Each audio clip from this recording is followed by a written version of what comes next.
Ona görə qısaca valideynlərə bir məsləhət dadında video çəkmək istədim. Əvvəla, dediyiniz sözlə çalışın ki, hisslərinizi ona uyğunlaşdırasınız.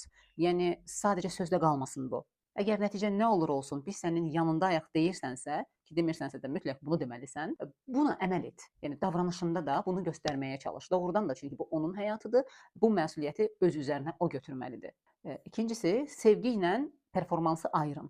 Çünki uşaq hiss eləməlidir ki, o yüksək nəticə göstərdiyinə görə, ümumiyyətlə nəticə göstərdiyinə görə sevilmir. O sevilir və uğurundan çox prosesə fokuslanın. Yəni sən əlindən gələni et, biz bunu görürük. Nə ehtiyacın var? Bunlar ən əsas məsələlərdir. Bir də ən əsası öz arzularını evladının həyat planı ilə qarışdırma. Bunu onun üzərinə yükləmə.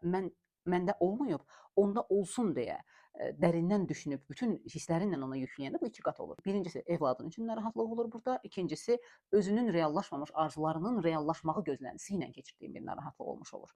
Bunlara diqqət eləsən, abituriyent evladının xoşbəxtliyini və hüzurunu görəcəksən əsas. Bu dediklərim həm sənə kömək olacaq, həm evladına. Sənə kömək olacaq ki, gözləntilərini yüksək tutub pərdələməyəsən, evladına da kömək eləyəcək ki, sən onun üzərinə pərdələnmiş bir gözlənti qoymayasan.